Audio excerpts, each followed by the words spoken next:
Are you happy to be here, Scott? Yeah. Hey there!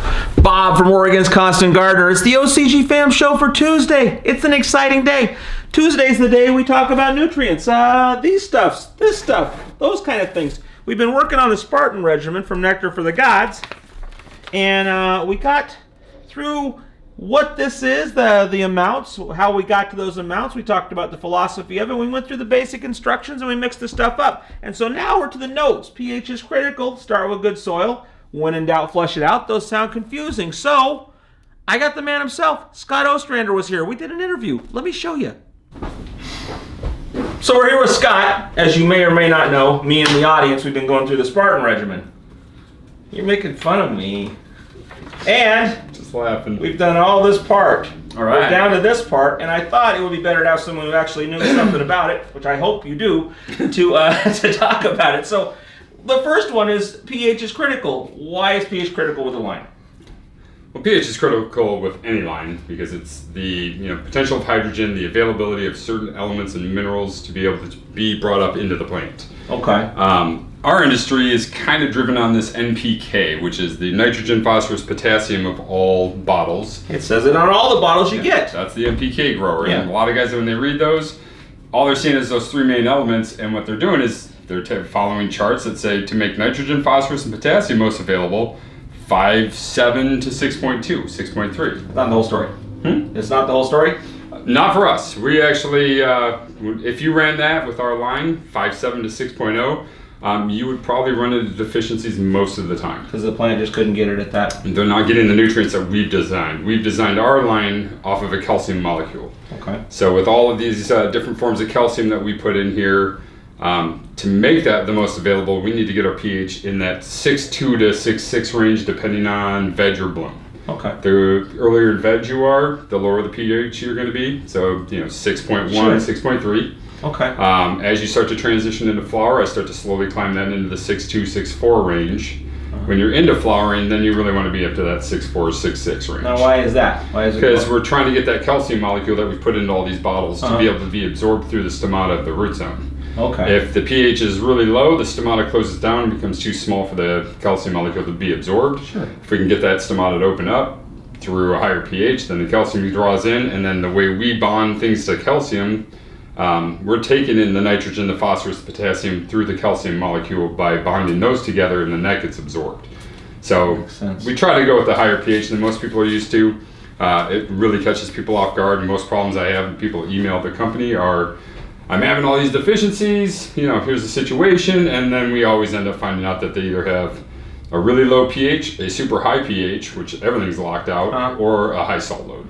Now, when I first started with this, I was thinking pH in the mix that I make for it, but you're really talking about pH in the soil. Well, both, because if my pH in my mix is on, and my pH in my soil is way low, the roots are already shut down, so they're not going to take in this higher pH feeding. Okay. If the pH in here is perfect and that's too low, then they're not going to absorb that because it's too low and the plant's already waiting for the higher pH product. I'm guessing that might bring us into the start with good soil, because the soil probably coming into this whole thing, because I'm probably using potting soil, I'm not just planting in the ground out in the yard, is it may have a pH situation going on before I even get there. Is that? Oh, no doubt, no question. Especially native soils, bag soils, potting soils. I mean, not all soils are created equal.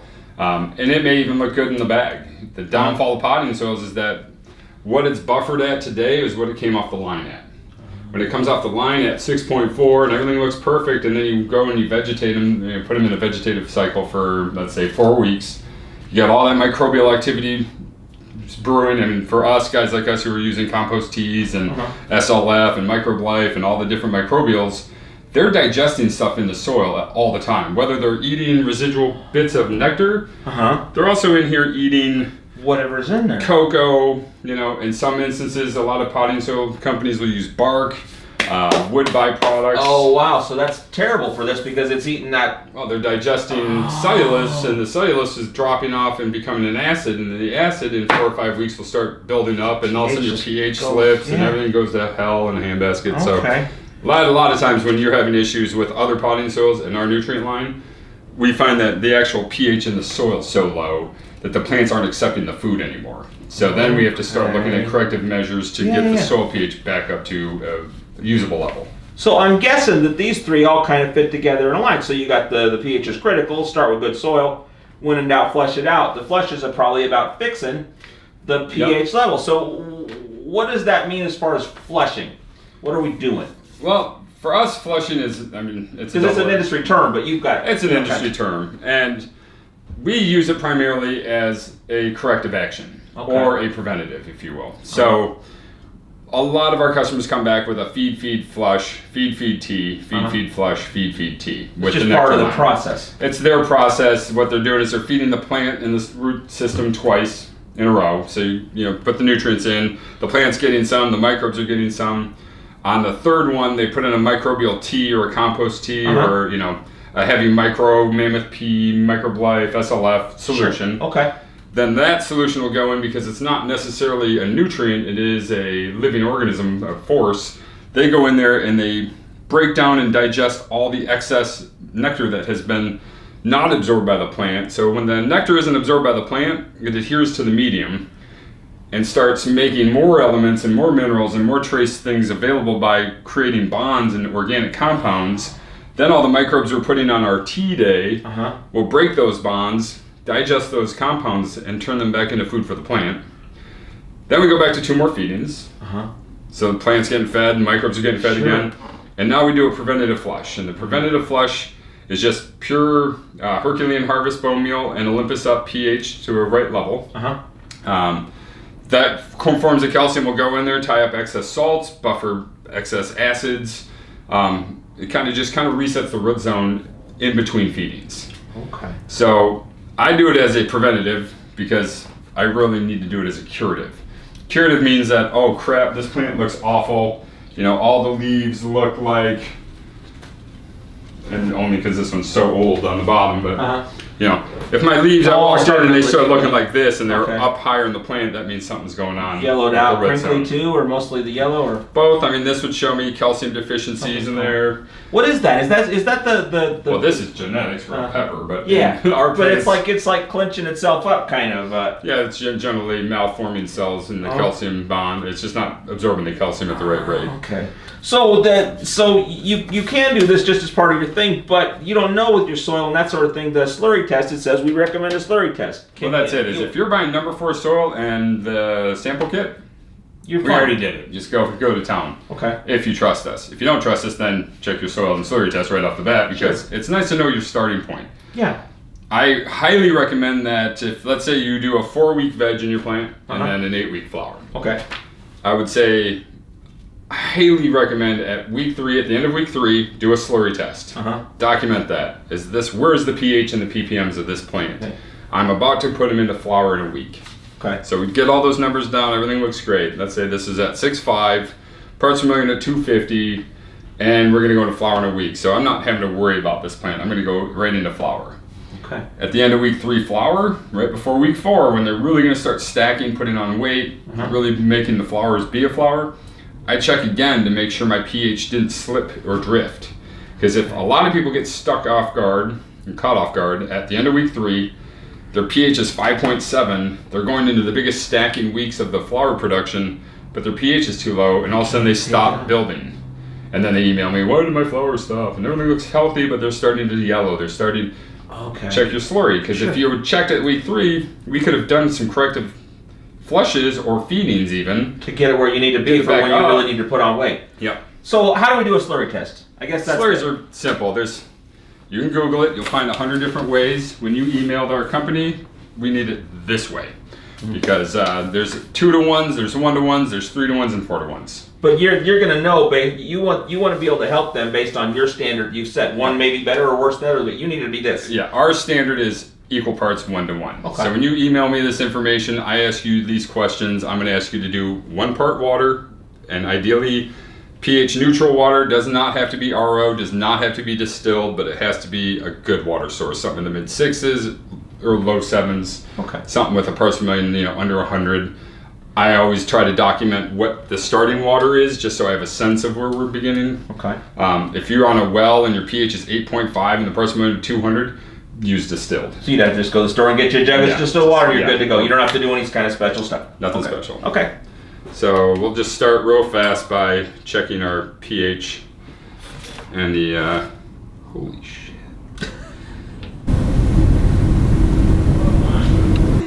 Okay, we're back with an actual working pH pen. That one was not great. So, all right, Slurry test. All right, got a calibrated pH meter. Truncheon.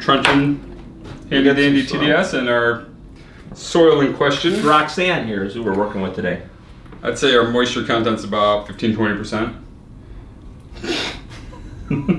It is today. Yeah. All right, so ideally you don't want to take it out of a soaking wet soil. Moist to dry ideally. I find when they're really dry, it takes forever to get the test done. Kind of a hydrophobic kind of situation? Very hydrophobic, especially with cocoa fiber. This one's got a nice moisture content to it, so this should be pretty fast. Okay. So our recommendation, or what we need to hear from you folks, is 1-to-1. So we're doing our 1 part soil, loosely filled, so I'm not packing it in there because that would not make it a 1-to-1. Yep. Put that in a container as such. Then we do our 1 ounce of water on top of that. This doesn't have to be absolutely exact, but ideally what you're trying to do is just equal parts. You're trying to make this into a basic mud or a slurry. Bob gave me this awesome stir stick slash. Oh, hey, whoa! Trip to the hospital slash. Okay. This is what happens when you work with unstable people. Yeah, do have a head injury, for God's sake, so there's that to worry about. Alright. Usually I like to let it sit for, a minute, 2 minutes. I find that if you let it sit for 7-8 minutes, we oversaturate and it's not giving us what the actual root zone is living in. Okay. If your plant sat in that much water and that saturated for 10 minutes, that would not turn out well for your plant. So kind of look at it when you're doing your slurry, when you water your plants, and we're done doing this, right? Yeah, so, yeah. He's good to go. If we're going to put water into her and we watch how fast it drains through, that's kind of how fast we let this test go. Okay. Because now it's going through, that's what the plant's reading off of its potential of hydrogen. It's sucking up what it can at that point, and now the microbes are working. So that's watered through. Now I'm going to go ahead and test our parts per million and our pH. Do the pH first. Let's sit right in there. The nice thing is I've yet to break one of these meters doing this. I just was emailing the guy back and forth. I don't like doing that because I don't want to break my ball by shoving my meter right into the soil. Well, don't do it that way. This is not, you won't get a good reading this way. This isn't going to give us the information we really want by just shoving these into soil. See, this is telling me we got a reading? 250, 300 parts per million in the soil here. Let's see if it transfers. So maybe this does work. Maybe you learned something. No, the pH won't because it's the pH is an actual glass ball. Yeah, a little different setup, yeah. And it needs it to transfer through there. This is literally just 2 plates that are reading off of each other. So they're reading the electrical charge of the conductivity. Yep. Which is what you want. All right, so now... What do we got? 6.6. That's pretty good, eh? Well, it just finished. I mean, it looks like you've taken off a lot of peppers. Yeah, we've taken off a bunch of peppers off. So right now, what I would actually recommend doing is dropping this thing back into the 6.3, 6.4 range. It kind of help it re-veg and reflower. Okay. Once it starts putting on more flower sites, then slowly bring it back up again. So you should go like up and down. And it's okay with that. Yeah, when you're looking at pH, pH is critical, but it's critical being 6.2 to 6.6. But you can go up and down in there to get you from your veg to your flower cycle. Absolutely. Okay. And look at it this way: this is the buffet. Rice is 6.1, chicken is 6.2, shrimp is 6.3, fish is 6.4. Did I say fish twice? I don't know. 6.5. I wasn't really paying attention. This other kind of fish is 6.6, 6.7. You don't just eat the rice. No, you know what? That's rice. This is rice. So basically, let your pH fluctuate because then it's allowing different forms of materials into the plant at different times. Okay. You don't want that to go makes 7 and sense. 5, but anywhere in the 6s, you're going to be able to offer something different with every feeding. So in nature, it's probably going up and down? Oh, no question, because as microbes live and die, as things decay, as things are being broken down in nature, you're getting natural acids, enzymes, salts. Everything's building up, and then as Mother Nature rains on it flushes it all back out and balances. So we're the only natural. idiots that screw things up. Mother Nature's got it figured out. We just are trying to pretend we're her. So what about the parts per million?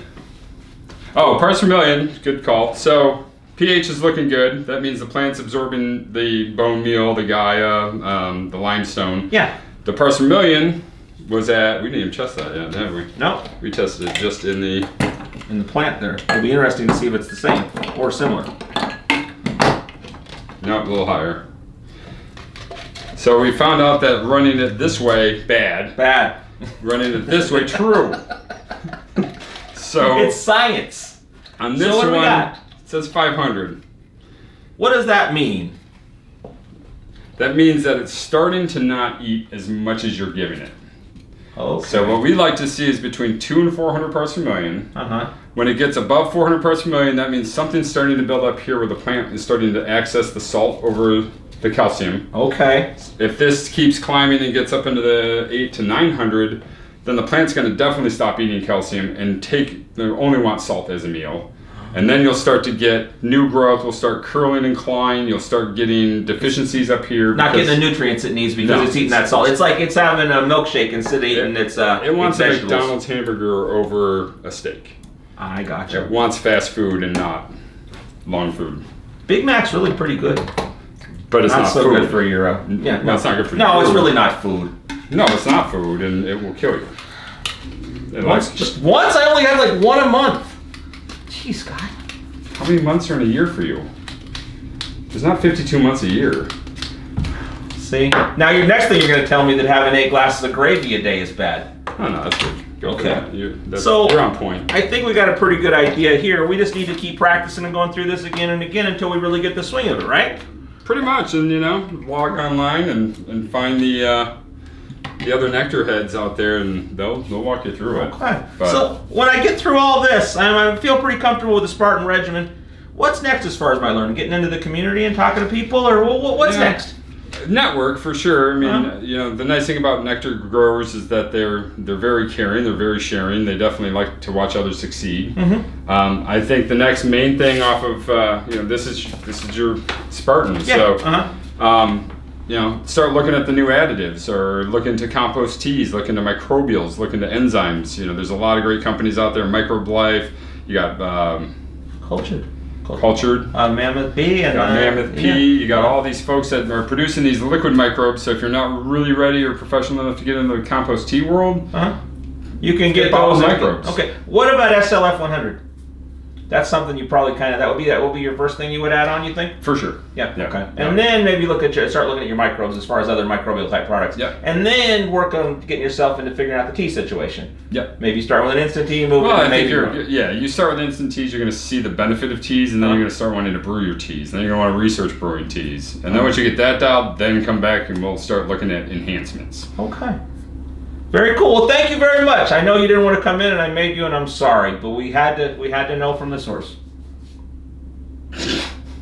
That's it. I love you. Scott's fond of you as well. Gently fond. There we go. See, that wasn't so bad. Not bad. Okay, so that's the show. I think it went pretty good. What do you think? Let me know in the comments what you thought of the show. And tomorrow, very exciting. Jake's going to be here. We're going to be working in the spare bedroom garden. We got some propagation tray stuff. We're going to be moving into some little bigger pots and just talking, having fun. Should be cool. So that's the show. I love you. For more information about anything on today's show, go to our website, OCGFAM.com. OCGFAM Show. It's pretty good. It happens every day. It's the OCGFAM Show. See you tomorrow.